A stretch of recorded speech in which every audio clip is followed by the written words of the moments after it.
Noise for the dazzling future doctor, Crystal Tramack.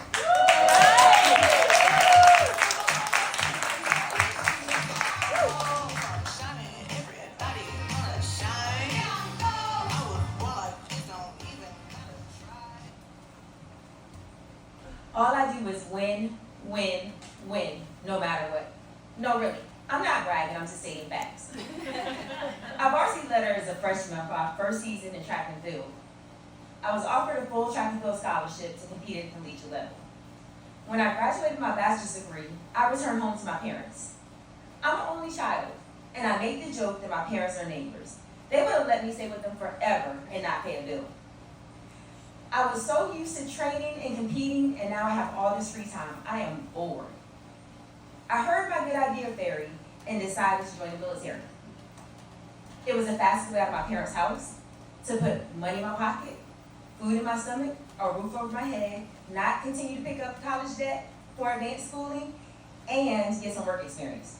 And I also didn't like that my teammates were having a hard time paying their bills while still competing. Mom, I'm leaving. Now, I don't remember what she said, but I remember that she was still laying in the bed. Get your head in your bag. Okay. Get off the bus. You brought it, you carry it. Now, I was Private Benjamin. I brought my rolling bag, so I was smart. What are they talking about? I brought it, I carry it. I'm the only one that's pulling this bag. Are they expecting me to pick up my bag and carry it like the other people that weren't smart enough to bring bags with wheels on it? That doesn't make sense. Put your bag down and get in formation. Okay, I guess I'll put my bag down this freshly washed area. Go get your bags. Well, my bag was easy to identify because it was one with all the bubbles around it. I overpacked and my laundry detergent burst in transition. Specialist Hamlin, you were going to Fort Drum, New York. Now, I knew I didn't want to go there. I had gone there a couple years earlier for my cousin's graduations and my aunt and uncle were stationed there.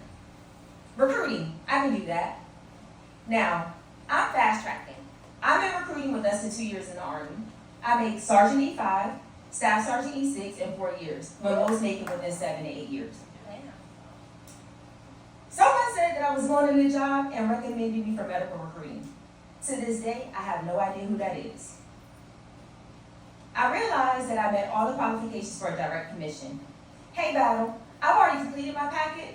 How about you sign your name, you get credit, I get commission, and the station gets credit.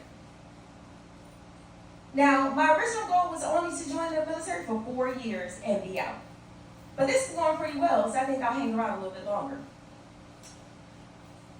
I'm airborne qualified, and I'm combative zone 1 qualified. What else can I do?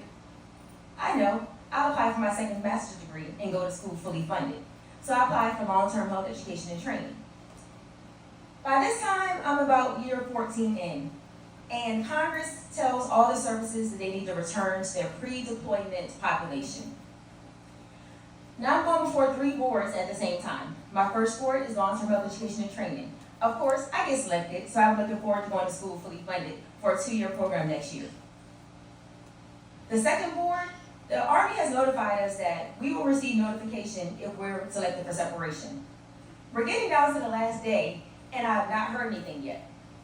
Captain Tramack, come in my office. Yes, sir. Have a seat.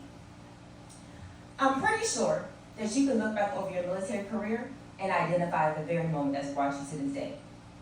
Me? Insulted. I cannot identify the very moment that's brought me to this day. I was fast tracking. I've never been in trouble. I've never been overweight. I've never been non-deployable. And I'm doing all the things that are setting me apart from my peer. I need to speak to my therapist. Dr. D. So the Army has selected me for separation. You know what's going on with my family. We just had this catastrophic event with my nephew. And they're selecting me for separation. Oh, that's what this is. That's what is. This fragileness. Fragileness? Yeah. The Army has coddled you. Now, I'm thinking in my head, she's tricked me. She looks just like me. She's allowed me to be vulnerable with her. I was on the verge of tears, but not anymore. She looks just like me. So So she says, yes, most of your peers have been fired by this point. I'm like, the Army is calling me. I worked my butt off in everything that I've gotten to this point. I am a black woman Army officer. They've not called me. This appointment's going nowhere. And you tricked me, so I'm gonna report you. I can't imagine how you're treating service members that are more junior than I am if this is how you're treating me. Of course, that report is a wash, and so I'm not gonna focus on that right now. I'm gonna focus on, as the military tells me, I'm going before my first look at promotion to major without bias. But I'm reading these instructions, and the instructions are telling me that they're going to slip the sheet of paper in my records to let them know that I'm voluntarily retiring. Now, that can seem further from unbiased to me, so surprise, surprise, I wasn't selected. I retire, and going into the winter months, I'm not able to use my GI Bill. And the government goes into a hiring freeze.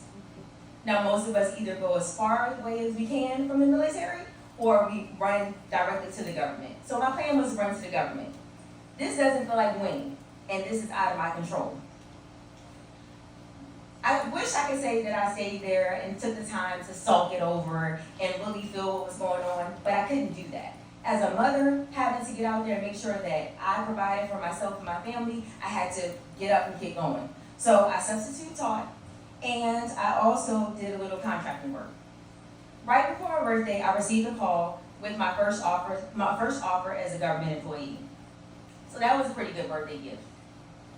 And I liked the fact that we get to change jobs and get promoted, and so I continue to strategically place myself throughout my career in the government sector to where I've obtained the role of senior federal employee and became the owner of my own company, Resourcefully Chris.